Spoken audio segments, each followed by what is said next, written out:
Hai semua, saya Fasha Sanda. Saya perhatikan ramai rakan seangkatan dalam industri seni, dari artis hinggalah kru di sebalik tabir terkesan dengan wabak yang melanda ini. Jadi saya bersyukur kita bakal mendapat vaksin nanti. Saya akan mendaftar dan mengambil vaksin ini. Vaksin bukan sahaja melindungi diri kita, malah komuniti kita. Ikuti nasihat pakar-pakar kesihatan kita. Jangan mudah percaya berita palsu di internet. Ingat, lindung diri, lindung semua.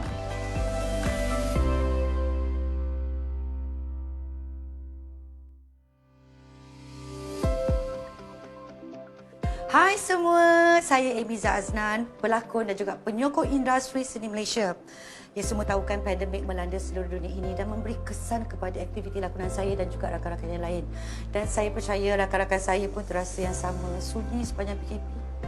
Oleh sebab itu, saya bersyukur sangat apabila kerajaan mengumumkan vaksin yang akan tiba untuk rakyat Malaysia. Jadi, marilah kita mengambil vaksin. Ia melindungi diri, keluarga, masyarakat dan juga negara. Vaksin diri untuk melindungi orang di sekeliling kita. Lindung diri, lindung semua.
Assalamualaikum dan selamat pagi. Okay, hari ini anda bersama-sama kami di dalam rancangan Influencer at Japan Negeri Sembilan. Jadi hari ini saya, Fauziah binti Abdullah, selaku moderator anda. Kita akan membicarakan topik yang hangat dan sensasi.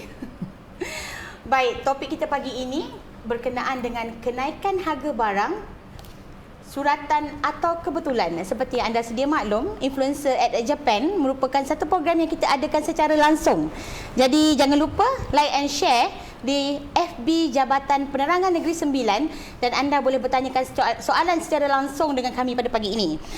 Baik, sejak kebelakangan ini kita dihantui oleh isu kenaikan harga barang yang kita lihat seolah-olah tidak ada penghujungnya, terutamanya semenjak negara kita dilanda pandemik COVID-19.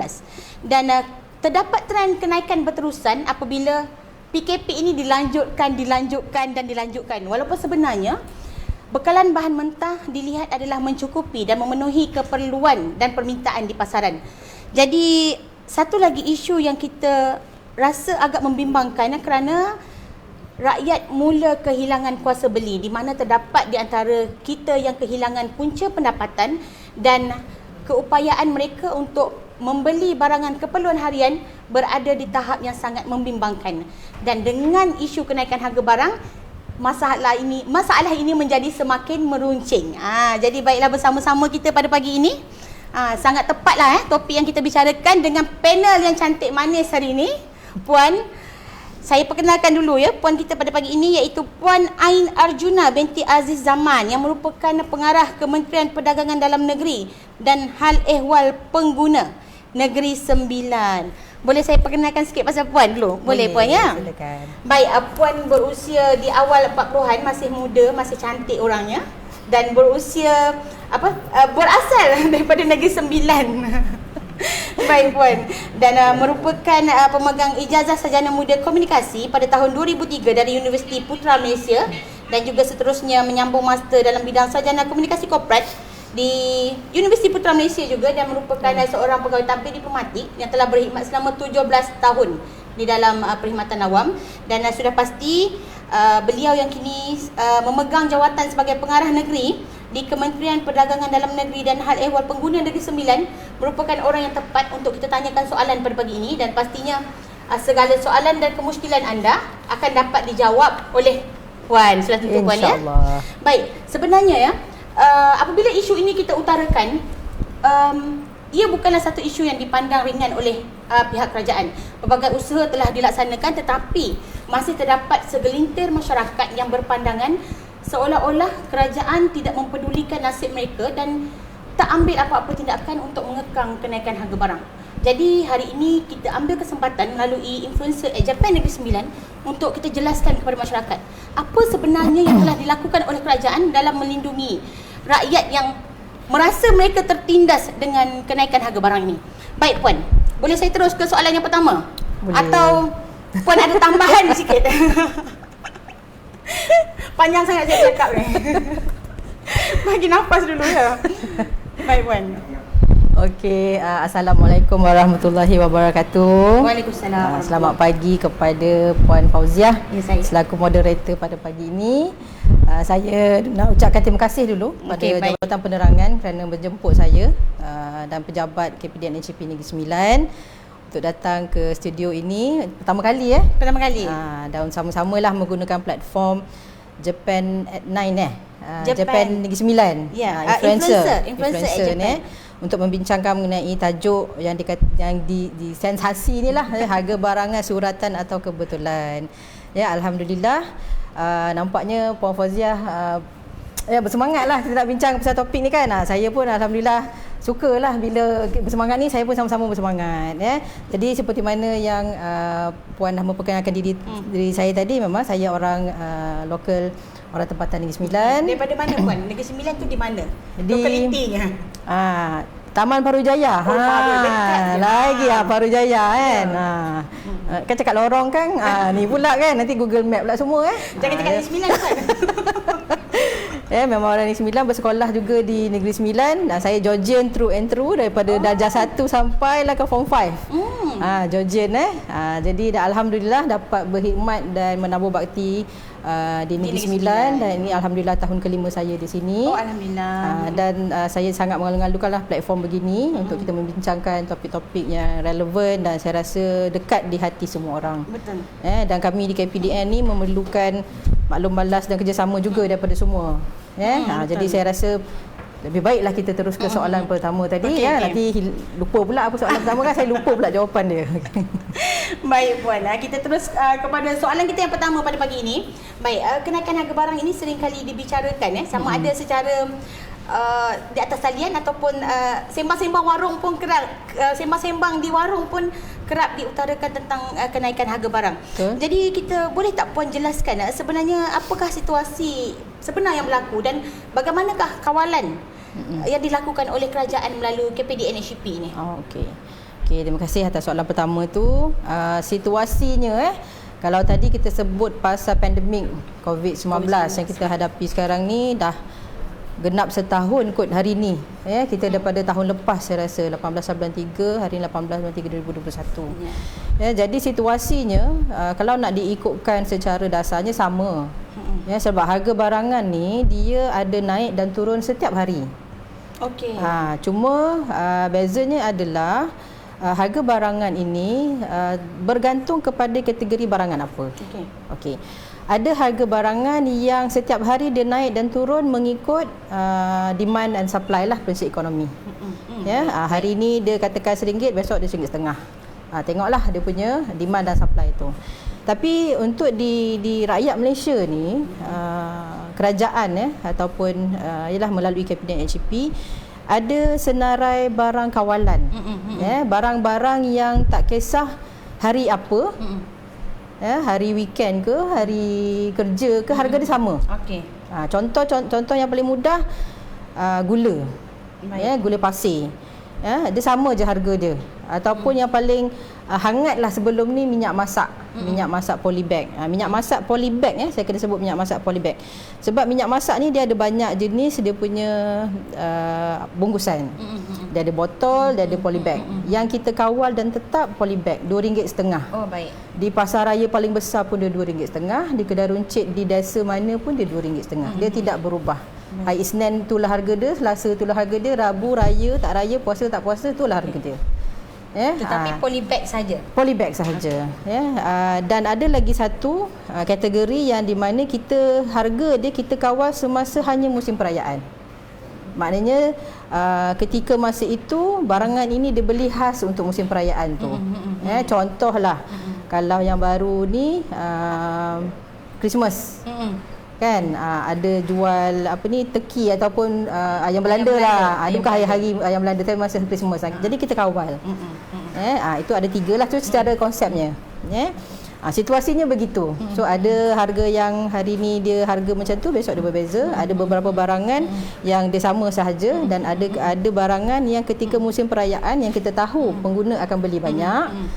Kita kawal harganya dan bekalan juga kita kawal. Okey, 3. Dan apa yang KPDN-ACP buatlah ataupun kerajaan melalui KPDN-ACP buat ni, pastinya kita membuat penguatkuasaan melalui kita ada 12 akta kat bawah KPDN-ACP ni. 12 minggu pun tak habis lagi nak study 12 akta ni. Tapi akta yang paling famous lah orang kata AKAP lah ataupun Akta Kawalan Harga dan Anti Pencatutan. Anti pencatutan ataupun anti profiteering anti pencatutan ataupun Akta Kawalan Bekalan yang di mana kita mengawal bekalan itu antara akta-akta yang paling famous lah ataupun popular ataupun Akta Timbang Sukat. Akta Timbang Sukat ni dia popular dia bila musim durian. Sebab timbang durian. Tak lama dah tu. Ada kata timbangnya tipu lah dan sebagainya. Itu semasa tu. Tapi akta ni kita buka kuasa sepanjang masa lah. Bukan semasa musim-musim sahaja. Jadi itulah situasinya dan itulah yang di bawah KPDN-ACP buat. Itulah dia. Dan kami ni bukan jaga pengguna saja. Kita juga jaga peniaga. Baik. Bukan kita nak menyokong, kita kata bagilah harga paling murah pada pengguna, tidak. Tapi kita kena pastikan persekitaran perniagaan untuk peniaga ni kondusif untuk mereka berniaga. Ada competition yang sihat, persaingan yang sihat. Dan pengguna pun mempunyai pilihan yang banyak untuk membuat pilihan sebelum dia buat pembelian lah. Jadi kita jaga dua-dua pihak. Okey. Baik, saya rasa yang berkenaan itu kita jelas dan tadi pun ada sentuh berkenaan dengan harga yang memang dikawal terutamanya pada musim perayaan. Jadi kita nak Puan jelaskan lebih lanjut sedikit lagi berkenaan dengan skim harga maksimum musim perayaan ini. Boleh Puan jelaskan sikit? Boleh. Okey, alhamdulillah Malaysia ni kita banyak merayakan perayaan lah sepanjang tahun jadi skim harga maksimum musim perayaan ni dia merangkumi ada 6 perayaan tapi di Semenanjung ni 4 sahajalah. Macam di Negeri Sembilan ada 4 iaitu Hari Raya Puasa, Tahun Baru Cina, Deepavali dan Christmas. 4 ni. Jadi semasa sebelum perayaan ini berlaku akan ada proses di mana kita akan dapatkan kutipan-kutipan harga barangan di pasaran dan kita tengok harga yang paling munasabah untuk ditetapkan. Tapi bukan sahaja harga kita kena pastikan juga apa yang kita kawal semasa tempoh perayaan ni ada bekalan. Baik. Ada 2 tu, harga dan bekalan. Kalau kita dan penawaran lah. Kalau kita kawal ayam, kerajaan akan pastikan ada bekalan ayam. Baik. Jangan nanti kita kawal ayam tiba-tiba hari kedua dah tak ada ayam dah nak dijual. Jadi itu yang kami buat. Jadi pengguna rakyat tak perlu resah ada ke ayam, tak ada ke ayam. Kamilah yang memastikan tidur tuan-puan lena lah. Tak nak fikir rendang boleh buat ke tak besok. So kamilah yang memikirkan tu. Jadi tempoh pelaksanaan ni kita ikut bersesuaian lah. Ada yang singkat, ada yang panjang. Yang paling panjang adalah 15 hari dan setakat ini paling pendek adalah 9 hari. Dan biasanya kita kawal sebelum perayaan, semasa hari perayaan dan selepas hari perayaan itulah. Kebiasaannya kadang 5 hari sebelum perayaan, contohlah sehari semasa perayaan dan 5 hari selepas perayaan. Jadi kita bukan saja kawal semasa hari raya contoh. Kita kawal semasa tempoh puasa hujung tu nak membeli barang kan. Dan juga bila dah raya, seminggu raya tu pun kita kawal juga barang. Kawal lagi. Jadi pastikan bekalan dan harga tu stabil di situ. Ya, satu lagi di bawah skim harga maksimum musim perayaan ni juga adalah jenis-jenis barang yang terlibat tu berbeza. Macam saya maklumkan tadilah.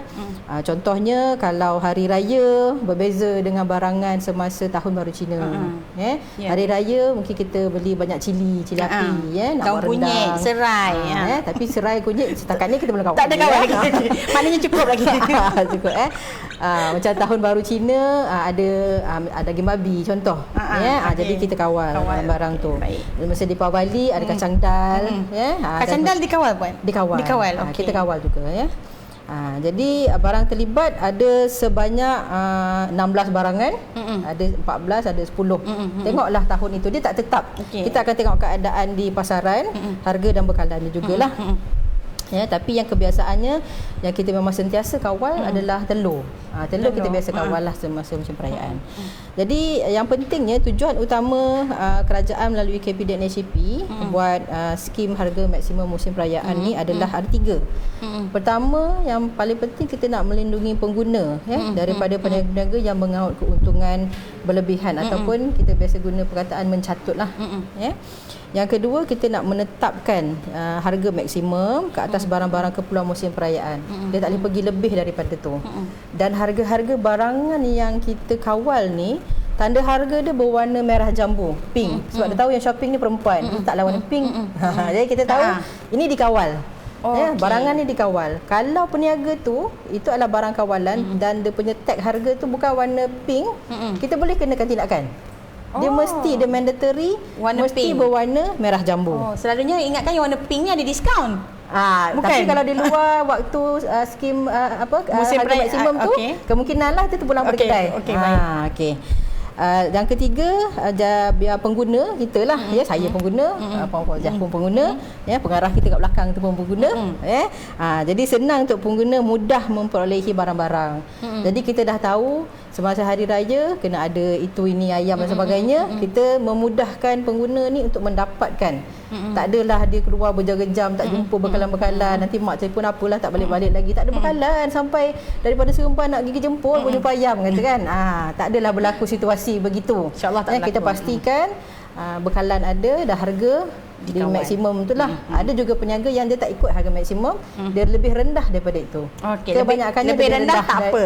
Jangan lebih. Ya, betul. Jadi harga maksimum ni kita bukan hanya kata kat peruncit harga ni, tapi kita dah pergi ke semua rantaian. Daripada pengeluarnya, borongnya, runcit kan kita tentukan ikut trend harga yang semasa lah. Kita dah buat kajian pasaran sebelum tu, sebelum menjelangnya hari perayaan itulah. Jadi itulah dia. Baik, maknanya tadi daripada penjelasan puan tu, maknanya mereka akan lakukan pemantauan harga bermula daripada sebelum, semasa dan juga selepas. Maknanya kalau nak raya tu 5 hari tu baru beli puan. Jangan beli awal-awal 5 hari. Itu ikut perancangan lah, ikut perancangan pengguna. Ada yang suka beli awal kan. Baik, sebenarnya walaupun kita bercakap berkenaan dengan kawalan daripada KPDNHCP sendiri, tetapi ada kemungkinan di mana macam puan beritahu kita tadi bahawa harga ada maksimumnya, minimum tu terpulang kepada peniaga terbabit. Adakah kaedah bagaimana pengguna kita nak buat perbandingan harga supaya pilihan mereka tu adalah yang terbaik untuk mereka? Macam mana puan? Ada tak kaedah yang puan boleh jelaskan kepada kita lah? Macam mana perbandingan harga boleh dilakukan oleh pengguna? Daripada tadi saya tengok Puan Fauziah ni kan, saya rasa Puan Fauziah mesti ada cara. Kalau pergi ke pasar kan, macam mana cara Puan Fauziah nak membandingkan kena beli di situ atau di tempat lain? Dia macam kita suri rumah ni kan, kita memang dah tahu dah. Kat sini ayam murah, kat sini sayur murah. Dia dah ada dah, sebab kita tahu pasal kita punya lokaliti kan. Tapi selalunya macam kita wanita berkejaya ni, kita tidaklah terlalu rigid kepada, sebab kita lebih mengutamakan masa kan. Tapi mungkin di luar sana ada mereka yang berkelapangan untuk membuat perbandingan harga dan kalau ada yang kaedah yang lebih mudah dan convenient untuk kita, mengapa tidak kan? Betul. Ya, betul betul sekali. Sebab sekarang ni masa tu. Masa, Ya, yes. masa satu, saya selalu gunakan 3 segi, masa, tenaga dan duit. Kalau boleh jimat masa dan tenaga, duit mungkin kita spend lebih. Kalau kita jimatkan duit, masa dan tenaga mungkin kita terpaksa keluarkan Ya, lebih. betul, Macam tu betul. contoh. Tapi balik kepada soalan tadi, bagaimana pengguna ni, ada tak cara dia nak buat perbandingan harga? Salah satu caranya saya rasa macam cara manual, kita dah biasa pergi kedai. Kita dah biasa satu kedai ni kita pergi, kita dah tahu dah. Tutup mata pun dah tahu dah apa. Tapi ada juga mereka yang tak puas hati lah, rasanya mesti ada lagi murah, borak-borak dengan kawan-kawan ada harga lagi murah.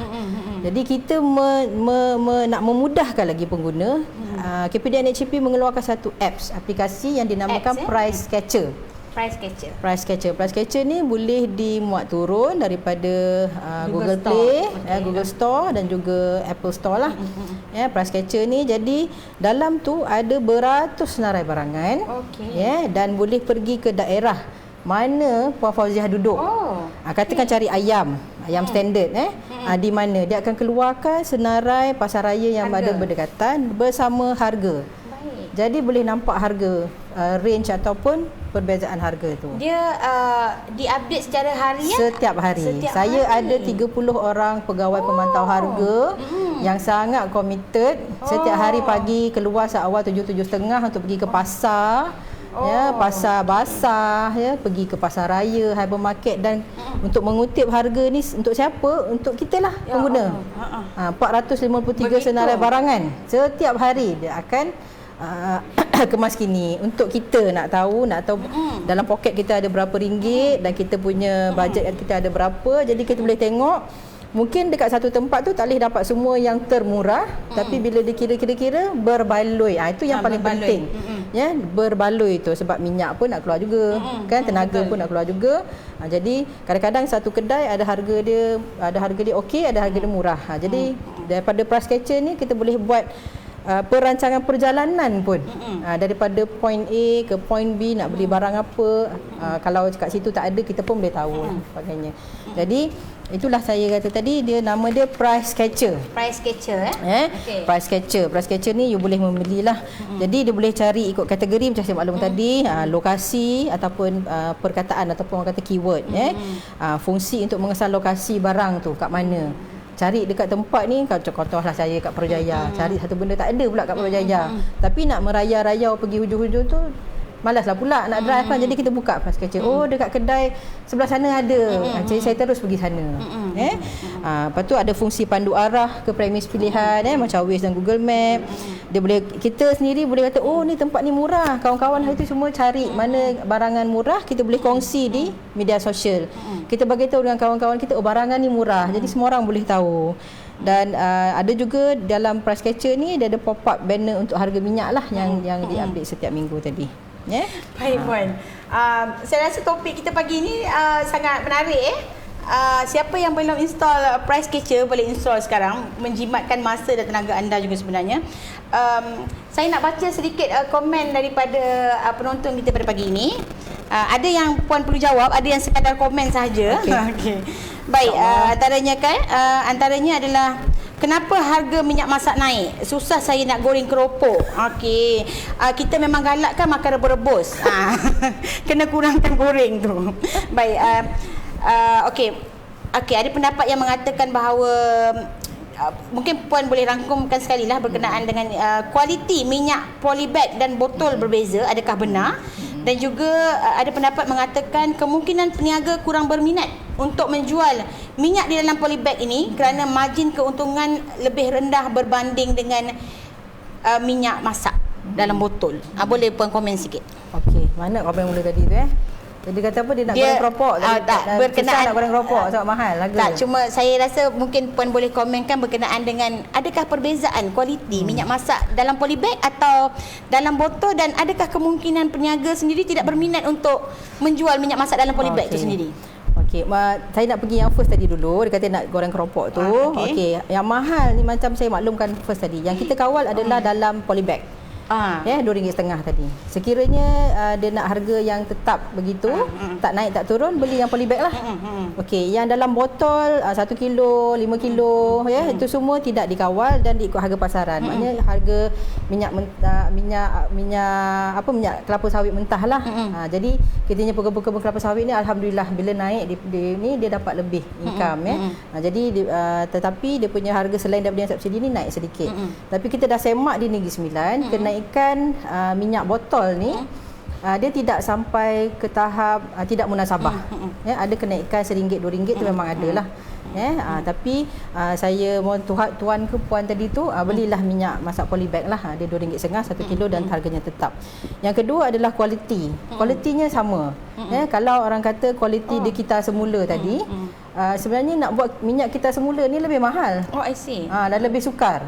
Dan mengenai peniaga tak berminat nak menjual, memang minyak masak polybag ni margin keuntungannya memang kecil, tetapi dalam perniagaan dia dipanggil loss leader.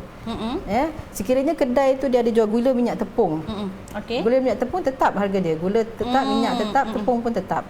Tetapi bila kita sendiri pengguna tahu kedai tu ada jual barang asas, kita akan pergi untuk beli barang asas. Dan pada masa yang sama kita membeli barang-barang lain yang dijual.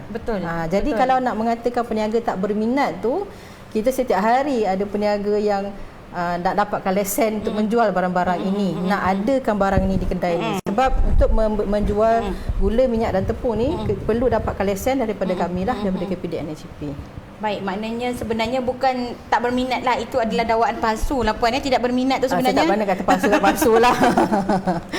Ataupun sebenarnya hanyalah andaian semata-mata kerana kemungkinan mereka merasakan sukar nak dapatkan minyak masak dalam polybag ni. Mungkin sebab cepat habis sebenarnya, bukan kerana tidak ada penjual yang berminat, tapi mungkin dia lebih laris berbanding dengan minyak masak dalam botol. Yang ni saya nak pesan, sekiranya tuan-puan pengguna pergi ke kedai dan tidak ada, biasanya ada bekalan, hari itu tak ada, boleh juga adukan kepada kami di KPDN. Oh, okey. Sebab dia tidak boleh putus. Melainkan pagi tu dia ni fast moving item ataupun barang yang bergerak cepat. Mungkin pagi dia dah stok, tengah hari dah habis, kejap lagi 1 jam dia akan letak stok balik. Jadi semasa nak stok up tu, masa tu pula dia cari dan seperti yang habis. Dia fast moving item kita panggil. Jadi tapi sekiranya hari ni pergi pun tak ada, besok pun tak ada, tanya peniaga tu kata memang tak ada, tak hantar, pemborong tak hantar dan sebagainya, maklumkan kepada kami KPDN HCP dan kami boleh semak rantaian. Mengapa kedai ni tak dapat minyak masak polybag. Kita boleh tengok kenapa. Ada masalah di pengilang ke, ada masalah di pembungkus ke, jadi kita boleh tahu. Oh, begitu. Jadi gunakan hak lah. Hak mengadu tu tadi, hak untuk mendapatkan bekalan asas tu. Itu salah satu daripada 8 hak pengguna. Dia kena tahu. Wah, maknanya tadi siapa yang mengadu susah nak dapat bekalan minyak dalam polybag tadi. Saya nak tahu kat mana tu.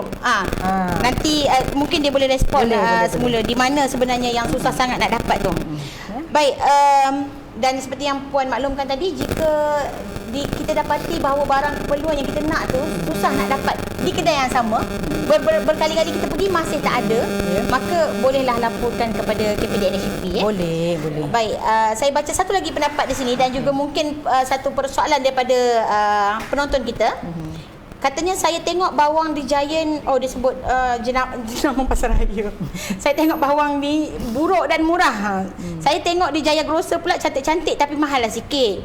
Memang ada pengkelasan grade barangan ke bagi golongan T20, T3 macam saya ni?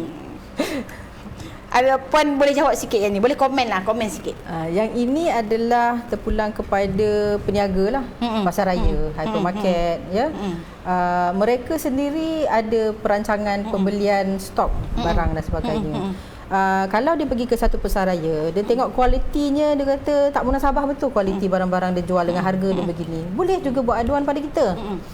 Boleh buat aduan pada KPDN. Sebagai pengguna, kita bukan saja boleh penipuan harga dan sebagainya, tapi ketidakpuashatian tu yang mengatakan dengan nilai wang ringgit saya nak membeli barang ni dan saya rasa kualitinya tidak setaraf mana yang saya sepatutnya terima.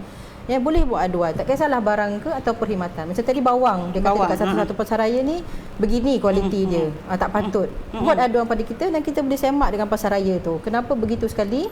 dia punya kualiti. Contohlah. Ya. Jadi kalau nak mengatakan ada ikut kategori T20 tu, saya tak boleh nak. Tak boleh lah sebab itu business to business. Yes, Ya, jadi dia punya perniagaan tu dia mungkin ada strateginya sendiri. Dia tahu kawasannya, lokasinya dan sebagainya. Sebelum kita nak berhenti rehat sekejap untuk video selingan, satu lagi persoalan yang diutarakan, satu saja lagi saya baca. Dia tanya, minyak masak paket ni ada limit pembelian tak puan sebenarnya? Ada limit ke tak ada?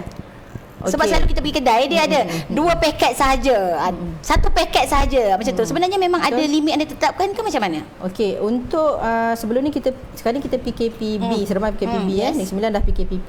Sebelum ni memang kita melalui KPD NHP, memang ada dibuatkan penetapan satu pengguna 3 paket sahaja.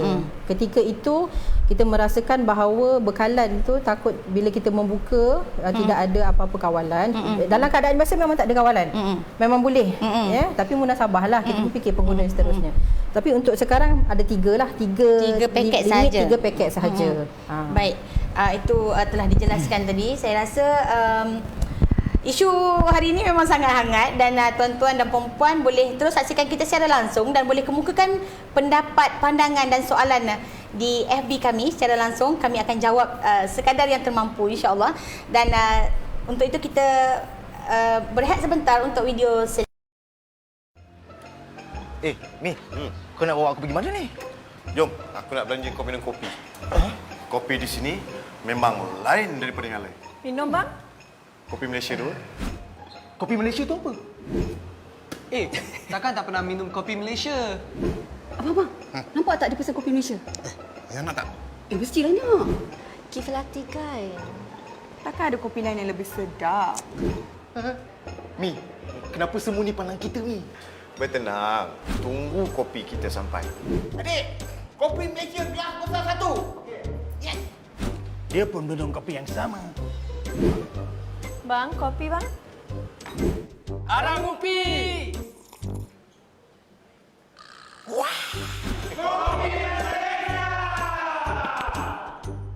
Kalau kau nak tahu, semua kopi tempatan di negara ni, itulah kopi Malaysia. Hebat dan setanding dengan kopi luar. Barang baik, tentulah barang kita. Mi, kenapa semua orang pandang kita, Mi? Kau ada salah cakap ke?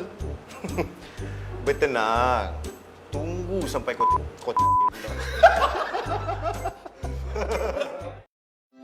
Saya Cik Kia. Barangan kegemaran saya semestinya barangan buatan Malaysia.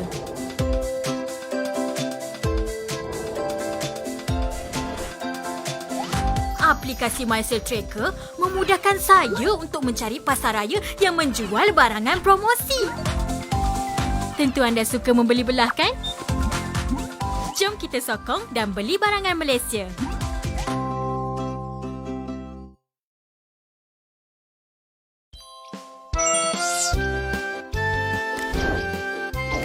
Sedapnya. Akak, cepatlah. Kata nak pergi expo beli barangan Malaysia. Dah lambat dah ni. Yelah, lepas makan kita pergi.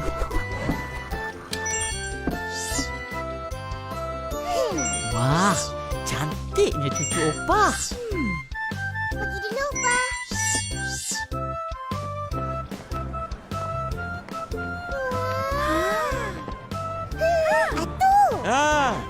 Tak beli apa-apa? Ada. Ini.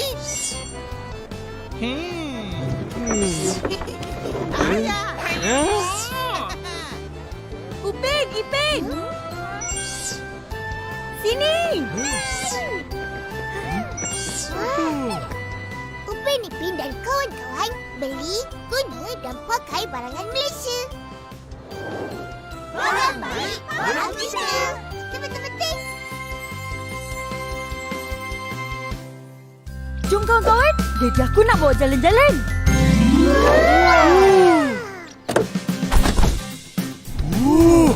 Besarnya kereta ini. Pengawal dingin pun bagus. Sejuk. Sejuk. Dah duduk elok-elok. Kita nak jalan ni.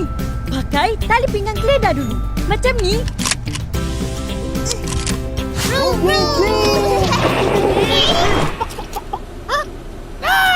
Wah, brek dia pun bagus. Selamat kita. Mestilah. Ini kan kereta buatan Malaysia. Buatan Malaysia? Ada kelas. Sebab itu kita kena sokong dan beli barangan buatan Malaysia. Ada kelas, harga berpatutan, keselamatan terjamin. Yang pasti barang baik barang kita. Betul. Jom sokong dan beli barangan buatan Malaysia. Barang baik barang kita.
Baik, kembali bersama kami pada pagi ini dengan topik kita iaitu kenaikan harga barang, suratan atau kebetulan.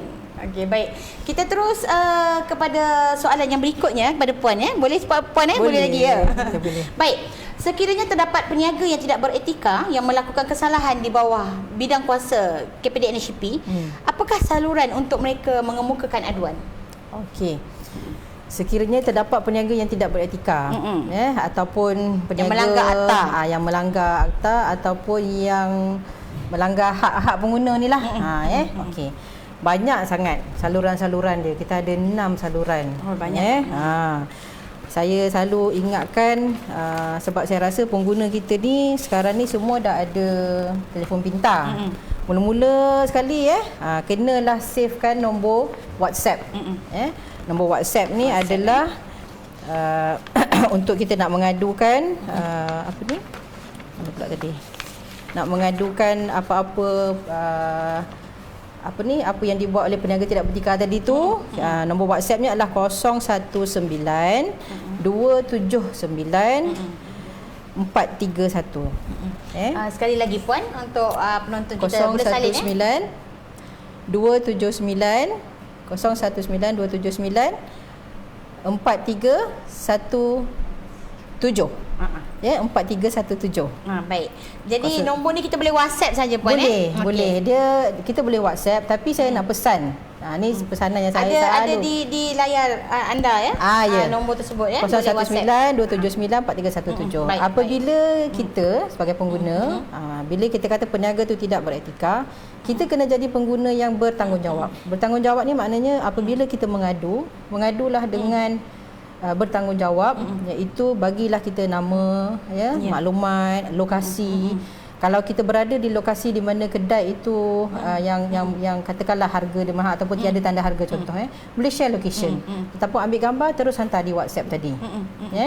Jadi tak naklah kata kedai ni harga mahal, dah itu saja buat aduan. Biasanya kita akan bagi satu template lah untuk diisi dalam template tu apakah aduan dia dan nombor telefon yang kita boleh hubungi semula sekiranya pegawai penyiasat memerlukan maklumat tambahan daripada pengguna tadi. Okey. Yang ini paling popular dan paling mudah untuk kita buat aduan Tetapi kalau rasa nak guna aplikasi, boleh juga muat turun aplikasi Easy Adu. Easy Adu ataupun kalau mereka yang suka menulis, nak menulis email, boleh juga emailkan kepada eaduan@kpdnhp.gov.my tadilah. Baik. Dan kita ada banyaklah nombor Kalau tadi buka tadi banyak ada saluran tadi, nombor 1800 886 800 boleh juga. Ada 6 saluran di situ. 6 saluran. Okey. Dan kalau katakanlah contoh kita pejabat kita di hadapan Ion Seremban, katakan dah dekat sangat dah. Kalau pergi ke Ion Seremban tu ada peniaga di situ contohlah, boleh terus datang ke pejabat kita. Pergi je ke seberang jalan tu dan adukan pada kita apakah aduan tuan-puan tadi, dan kita akan semak dan kita akan maklumkan kepada tuan-puan hasil daripada siasatan yang dijalankan tadilah. Baik. Jadi tapi yang penting di sini ialah jadilah pengguna yang bijak. Apabila anda membuat aduan, pastikan maklumat lengkap diberikan sekali dengan aduan, dan aduan haruslah berasas dan jangan sesekali membuat aduan palsu. Dan kalau Puan Fauziah tengok saya punya saluran 6 tadi tu, tiada saluran di Facebook. Ya. Maknanya kalau kita tidak berpuas hati, kita letak di kita punya post kita, apalah harga dia ni kan. Jadi kami tak tahu. Betul. Yang tuan-puan mengadu harga mahal ataupun harga dia terlalu mencekik darah ke. Jadi saluran tu tak betul. Jadi bila hanya adu di situ, tiada apa-apa tindakan dan tak dapat apa-apalah. Jadi gunalah 6 saluran yang saya dah maklumkan tadi. Dan kita insya-Allah akan dapat jawapannya. Saya rasa 6 saluran tu dah sangat banyak sebenarnya, dan janganlah adukan permasalahan anda bukan di saluran yang telah dinyatakan tadi. Mengadu di Facebook tidak akan ke mana-mana sebenarnya. Lebih baik pergi ke saluran yang betul dan berikan maklumat yang lengkap supaya memudahkan tugas pegawai-pegawai di KPD NHP sendiri untuk membuat pemantauan dan siasatan.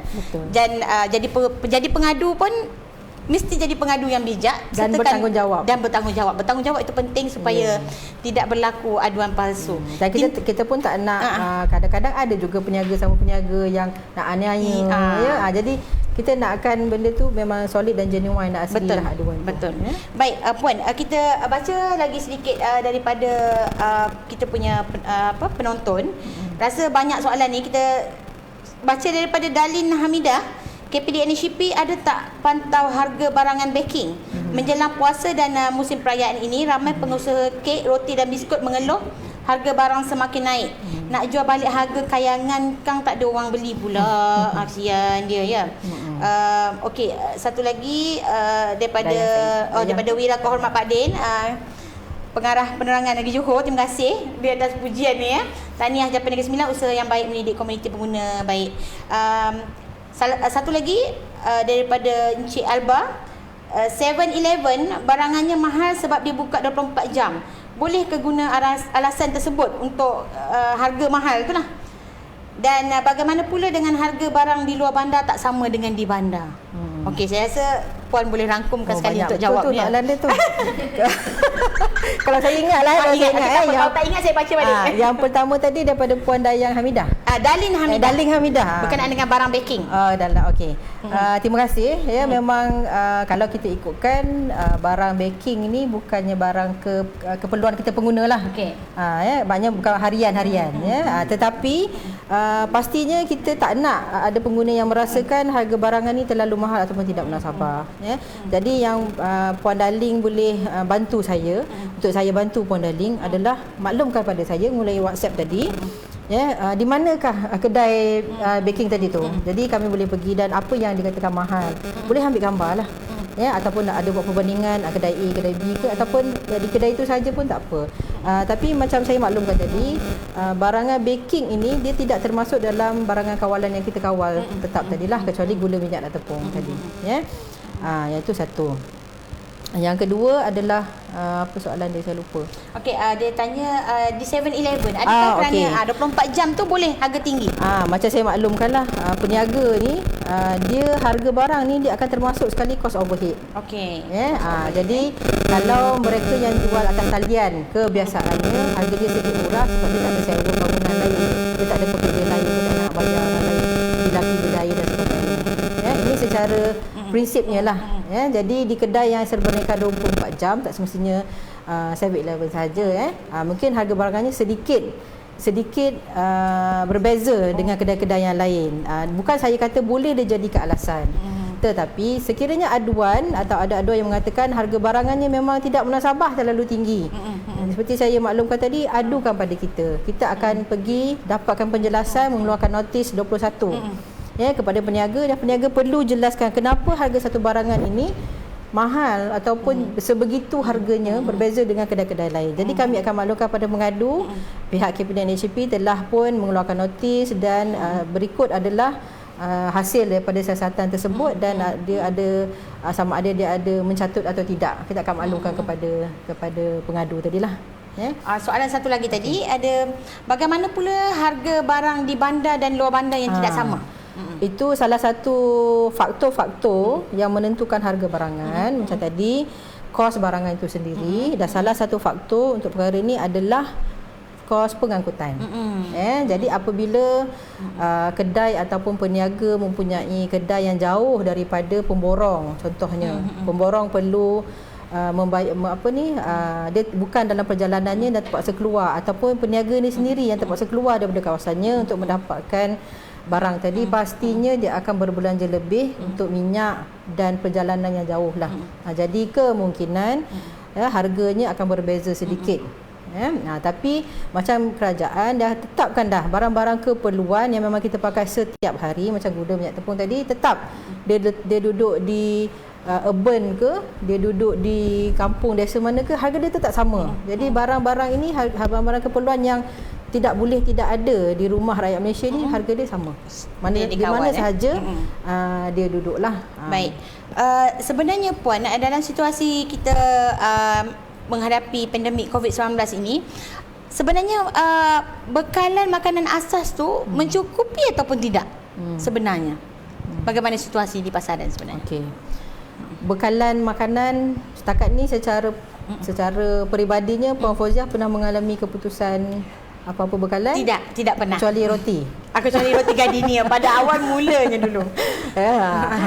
Alhamdulillah dalam Negeri Sembilan ni saya boleh maklumkan kita tidak ada masalah dari segi bekalan makanan asas.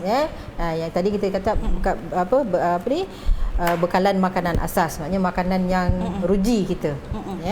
Dan saya selalu kata dia mencukupi untuk keperluan kita, bukan untuk nafsu kita. Keperluan kita untuk hidup dan menjalankan kita punya kerja seharian itu memang cukup. Kita dah kira, kita dah tengok berapa ramai pengguna, berapa bekalan, berapa pemborong yang ada.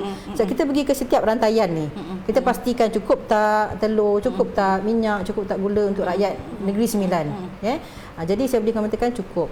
Tetapi pastinya kita tidak boleh tamak lah. Macam saya tadi Puan Fauziah tanya, minyak masak polybag ada catuan atau tidak. Dalam keadaan biasa memang kita tidak ada buat catuan. Tetapi dalam keadaan di mana timbulnya panik, contoh masa kita awal-awal PKP, ataupun panik, terdapat berita-berita viral yang membuatkan pengguna ada rasa ketidakpastian. Perkara-perkara tidak bertanggungjawab ini sebenarnya yang menimbulkan rasa tamak tu. Betul. Cukup tak untuk makanan kita lagi? Jadi perkara-perkara begini yang kita nak elakkan. Yang tadi saya minta pengguna untuk terus mendapatkan ilmu, menjadi yang bijak dan bertanggungjawab tadi. Jadi kalau nak tanya tu memang cukup, dan saya ada 105 orang pegawai penguatkuasa dan 30 orang pegawai pemantau harga yang memastikan bekalan makanan ini mencukupi. Sekiranya ada red flag di mana-mana, gangguan, kita akan tackle ataupun hadapi isu ini daripada peringkat awal lagi, bukan di peruncit sahaja. Dan daripada 1 Januari sehinggalah 16 Mac kami ni 105 orang penguatkuasa ni telah memeriksa lebih 12,000 premis. 12,000 kedai. 12,000. Kita tak ramai pun, 105 orang je. Tapi kita telah pergi ke 12,000 kedai di seluruh Negeri Sembilan yang meliputi tadilah pengeluar, peruncit, pemborong, hypermarket, minimarket, supermarket, pasar-pasar awam semua. Nak pastikan perkara ini tidak berlaku, nak pastikan rakyat di Negeri Sembilan ini tak ada pun yang tak dapat bekalan asas makanan tadi. Okay, baik. Baik Puan, walaupun sekarang sebenarnya sekolah telah dibuka, tetapi ada satu isu yang masih membelenggu rakyat Malaysia, iaitu kenaikan harga barang elektronik. Macam yang kita sedia maklum sebelum ni, bila pelaksanaan PDPR, pembelajaran di rumah secara atas talian, kenaikan barang elektronik ini telah berlaku, dan kita tahu barang ni bila dah naik, dia susah nak turun balik. Jadi sebenarnya adakah wujudnya elemen pencatutan dan apakah tindakan KPDNHCP sendiri dalam perkara ni? Okey. Macam saya tadi katalah, demand and supply. Bila PDPR tu satu situasi yang menyebabkan permintaan terhadap gadget, terhadap barang elektrik ni tiba-tiba naik. Meningkat. Semua orang rasa dulu daripada benda tu adalah satu kemahuan saja, dia dah bertukar pula menjadi keperluan. Jadi perkara tu menyebabkan ibu bapa lah, terutamanya rasa terdesak dan nak tak nak dia mesti beli. Jadi kita sensitif dengan perkara ini dan satu operasi catut 8.0 kita telah jalankan semasa bulan Februari itu. Pihak penguatkuasa saya telah pun membuat pemeriksaan terhadap barang-barang lah dan peruncit yang menjual komputer meja desktop, komputer riba, laptop, tablet, pencetak dan telefon bimbit, sebab kita gunakan semua ni untuk PDPR. Dan alhamdulillah hasil daripada 16 pemeriksaan premis yang kita semak yang buat penjualan barang-barang ini, kita telah beri notis pengesahan maklumat di bawah Seksyen 21. Dan 16 premis ini telah kita bagi 2 hari bekerja sahaja nak maklumkan kenapa harga laptop ni sebegini harganya, kenapa tablet ni sebegini harganya. Dan daripada hasil yang kita telah dapat, tiada unsur pencatutan yang berlaku lah. Walau bagaimanapun sekiranya kami ni terlepas pandang ataupun ada yang terkini yang dapat harga yang mahal, tidak munasabah, yang dia pernah beli dulu kat kedai ni sebelum PKP contoh, sebelum PDPR bermula, harga dia 3,000 saja contoh. Dia pergi kedai yang sama nak beli lagi dah naik 4,000. Bolehlah buat aduan. Boleh buat aduan. Kami akan pergi sekali lagi dan dapatkan penjelasan, dan kita akan buat siasatan yang sangat terperinci. Nak pastikan tidak berlakunya pencatutan harga tadilah. Baik, saya rasa penjelasan puan ini juga telah menjawab satu soalan yang dikemukakan oleh Encik Ishak sendiri. So, rakyat Malaysia kena tahu mana harga kawalan atau tidak. Contoh soalannya, barangan komputer ada kawalan tak? Macam printer sebelum PKP harganya RM199, tapi sekarang ada yang sampai RM399 model yang sama. Saya rasa telah dijawab sebenarnya oleh puan sendiri. Dan ada soalan seterusnya, apakah usaha membenteras barangan tiruan, contoh jenama-jenama terkenal yang ditiru oleh KPDNSP? Barang tiruan ni sepanjang masa, sepanjang masa, dan kita banyak sebenarnya di Negeri Sembilan ni kita telah membuat operasi, dan barang tiruan ni bukan sahaja terhad kepada kita pernah 2 tahun lepas ada satu kes barang tiruan, barang berjenama, kasut, baju yang kita sita harganya 1.2 juta keseluruhan barangan.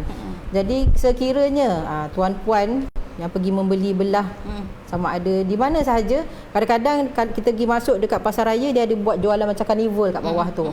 Harganya mahal seperti original.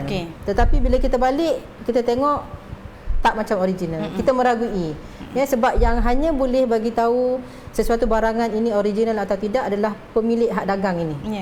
Cap dagang ini. Sebab kami perlu merujuk kepada yang expert lah untuk mengatakan dia adalah tiruan atau tidak. Jadi kalau tuan-puan merasakan tak kisahlah tudung ke, kasut ke, ataupun ada juga kes spare part kereta, yang dirasakan dia guna satu jenama tetapi kualitinya tidak yang seperti jenama itu biasa bawa, boleh buat aduan pada kita boleh kena siasat di bawah Akta Cap Dagang tadi. Baik, Puan, terima kasih. Saya rasa satu jawapan yang sangat jelas jelas dan mudah difahami oleh anda semua. Seterusnya kita nak bertanya lebih lanjut dengan KPDNSP.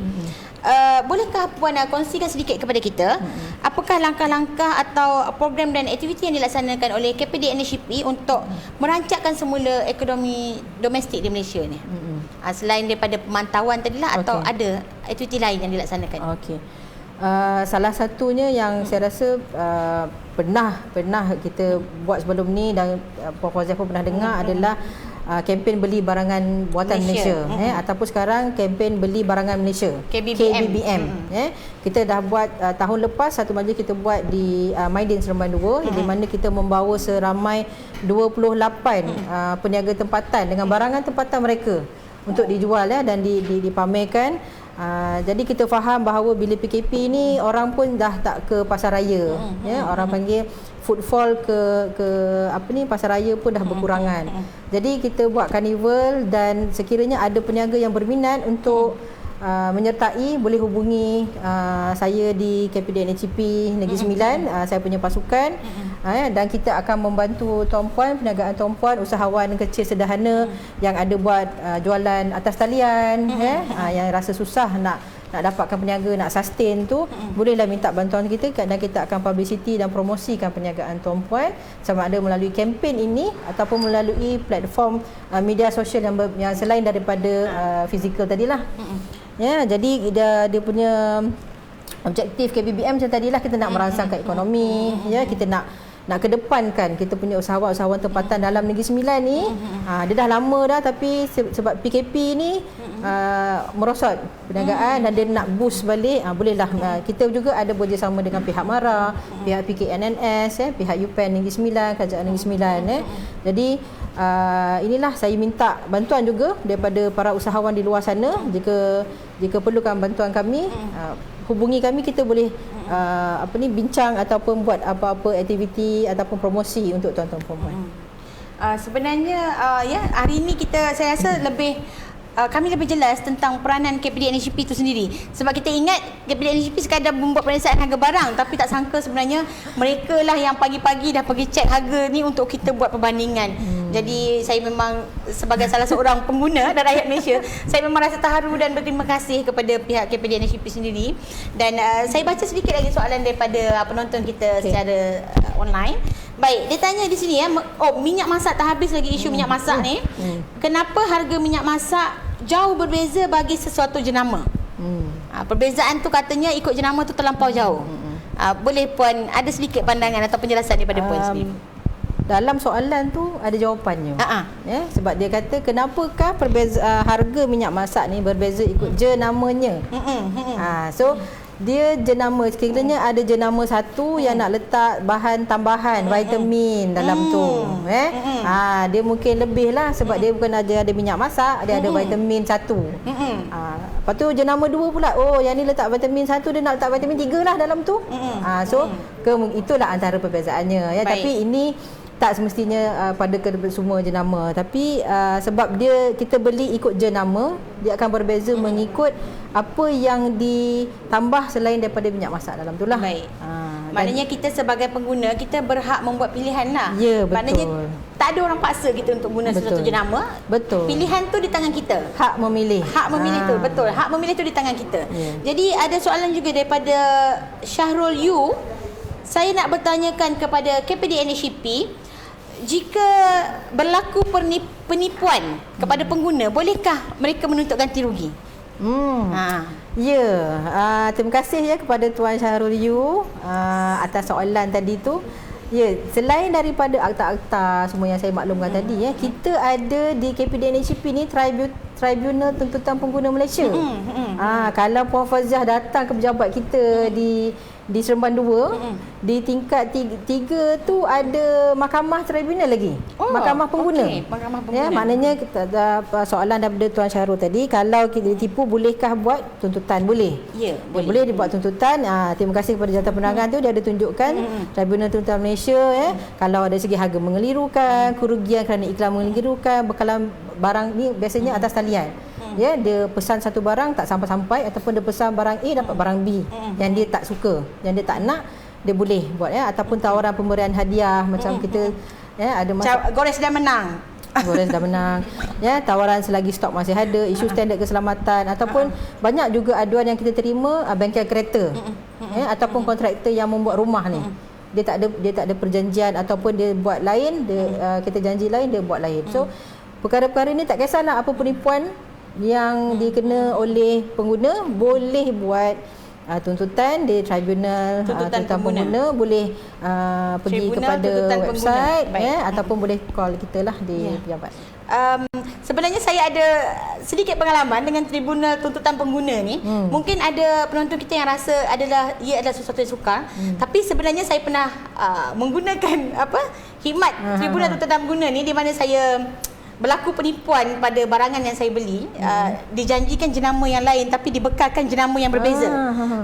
Harganya lebih kurang 2,000. Tapi apabila saya buat aduan di Tribunal Tuntutan Pengguna, saya rasa tempoh masa yang diambil tu tak lama pun saya dapat kembali wang saya. Alhamdulillah. Sebab bila kita call dia untuk dapatkan balik wang kita, mereka tak layan sebenarnya. Tapi bila saya pergi ke Tribunal Tuntutan Pengguna, alhamdulillah sangat-sangat membantu dan saya dapat wang saya dikembalikan dalam masa yang sangat singkat. Jadi kalau anda rasa testimoni, ditipu, testimoni Tribunal Tuntutan Pengguna. Ini kisah benar. Saya memang dapat duit saya balik berjumlah RM1,800. Saya masih ingat puan. Di mana sebenarnya saya beli aircon. Saya beli jenama lain, tetapi pengeluar tu dia bekalkan jenama lain, bukan jenama yang dijanjikan. Saya pergi ke tribunal dan saya dapat balik wang saya dalam masa yang sangat singkat. Dan sebenarnya memang betul Tribunal Tuntutan Pengguna ni testimoni sebenar sangat membantu kita. So kalau anda rasa tertipu, pergi buat aduan. Jangan biarkan diri anda teraniaya. Baik puan, ada sedikit lagi soalan. Yang ni saya rasa dia ni mungkin gurauan ke atau benar pun saya tak pasti. Soalan dia, selepas barang tiruan itu disita, adakah nasib barang-barang tersebut puan? Apakah nasib? Adakah dihapuskan atau disedekahkan? Apakah yang terjadi kepada barang yang disita? Apabila satu kes itu dihasilkan, barang-barang yang disita tu dinamakan exhibit lah, ataupun bahan bukti. Jadi bahan bukti ni perlu dilupuskan. Oh, dilupuskan. Jadi kalau kita sedekah, contohlah sedekah, apabila kita sita barang tiruan, pastinya barang tiruan ni dia tak menepati standard. Jadi adakah kita nak sedekahkan barang yang orang kata tidak selamat untuk dipakai?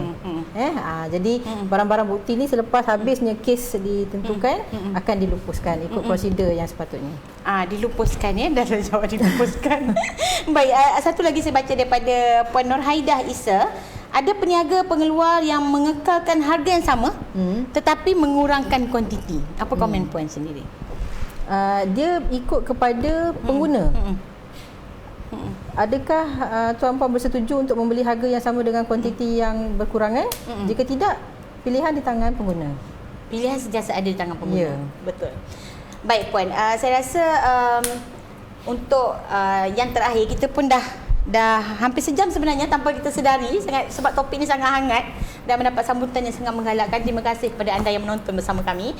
Jadi soalan terakhir saya kepada puan, bukan soalan lah, kita cuma bukan senang kita nak dapat pengarah KPDNHP sendiri bersama kita. Sangat bertuah hari ini sebenarnya. Puan, terima kasih sekali lagi. Tadi saya tak ucap terima kasih. Terima kasih sebab puan sudi bersama-sama dengan kita pada pagi ini. Saya rasa walaupun masanya terhad sejam, tapi sebenarnya banyak yang kita pelajari hari ini. Saya sendiri pun banyak baru belajar hari ini dan nampak dengan lebih jelas peranan KPDNHP itu sendiri. Jadi mungkin ada sedikit pesanan dan harapan puan kepada seluruh rakyat Malaysia. Okey. Rakyat Malaysia tu amnya dan khususnya di Negeri Sembilan lah. Tapi kita boleh satu Malaysia saksikan kita hari ini sebenarnya. Satu dunia pun boleh rasanya. Boleh. Tapi khusus kepada pengguna di Negeri Sembilan. Saya kata contohilah Puan Fauziah sebagai pengguna bijaksana dan bertanggungjawab. Dia tahu haknya. Kita jadi pengguna yang bertanggungjawab, sentiasa berilmu. Sekarang ni media sosial banyak ilmu jika kita tahu di mana sumber yang boleh dipercayai untuk pergi, iaitu KPDNHP laman rasmi. Kita banyak maklumat di sana. Kita banyak infografik seperti yang dipaparkan ni. Dapatkanlah ilmu tu dan bantu kami share. Jadi kita boleh luaskan lagi ilmu kepenggunaan ni kepada semua. Sebab pengguna ni dia semua, daripada bayi baru lahir pun pengguna, kepada warga tua tu juga pengguna. Jadi semua orang memerlukan ilmu ini. Jadilah pengguna yang bijaksana, jadilah pengguna yang bertanggungjawab. Dan saya berpesan juga kepada peniaga di seluruh Negeri Sembilan. Setakat ini alhamdulillah peniaga-peniaga Negeri Sembilan ni saya boleh katakan kategori yang sangat baik, cemerlang. Walaupun ada aduan tapi tidaklah dalam keadaan yang kata membimbangkan. Dan teruslah jadi peniaga yang berintegriti, peniaga yang beretika. Sama juga jika baru berniaga ataupun tak berapa jelas dengan akta yang sedia ada ataupun ada prosedur yang tidak jelas, boleh panggil kami di KPDNHP. Kami akan berikan taklimat, penjelasan agar kita boleh sama-sama nak memperkasakan industri itu sendiri, nak menggalakkan ekonomi ini, kita nak galakkan, merancangkan balik ekonomi, dan juga kami nak membantu tuan-puan peniaga untuk ada persekitaran kondusif untuk berniaga dan persaingan yang sihat. Jadi itulah pesanan saya. Dan follow lah kami di KPDNHP Negeri Sembilan Facebook, dapatkan maklumat. Dan banyak juga program-program kami buat secara atas talian, tak perlu keluar ke mana-mana. Boleh ni, kita banyak buat forum Banyak juga buat taklimat secara atas talian sekarang ni, boleh dengar sambil drive dan sebagainya. So saya rasa itu saja. Lagi sekali saya ucapkan terima kasih kepada Puan Fauziah dan Jantan Perangai kerana menjemput kami, dan harapnya tak serik lah, boleh lagi lah. Tidak. Ataupun topik yang berlainan kan, kita boleh berkongsi. Rasa kita boleh bekerjasama lagi sebab saya rasa 1 jam ni tak puas sebenarnya. Banyak lagi soalan yang diutarakan. Ada di antaranya sedikit penghargaan. Terima kasih kepada tim KPD NHP PD sentiasa memberikan kerjasama yang baik dengan Turun Padang bersama kami. Dan saya juga sebenarnya nak beri penghargaan juga kepada tim KPD NHP Seremban sebab kita pun pernah beberapa kali turun padang bersama-sama untuk membuat hebahan. Dan saya rasa tim KPD NHP ni adalah antara salah satu jabatan di Negeri Sembilan yang memberi sokongan penuh kepada sebarang agenda yang berkaitan untuk kebaikan masyarakat setempat. Dan kita sangat hargai segala usaha yang telah dilakukan oleh KPD NHP. Dan sekali lagi kita sebagai pengguna, jadilah pengguna yang bijak. Pilihan di tangan kita, kita sentiasa ada pilihan, dan pastikan membeli ikut keperluan, bukan untuk memenuhi gaya hidup. Dan pilihan ada di tangan anda. Kalau nak buat aduan pun, buat aduan secara bijak. Pastikan maklumat lengkap, mudahkan kami, mudahkan KPD NHP untuk menjaga kebajikan anda semua. Untuk itu, berakhir di sini hari ini. Dan jika ada soalan, anda boleh kemukakan melalui 6 saluran yang telah dinyatakan oleh KPD NHP tadi. Dan sehingga kita berjumpa lagi di Influencer at Japan Negeri Sembilan di masa akan datang. Terima kasih kerana bersama-sama kami. Assalamualaikum.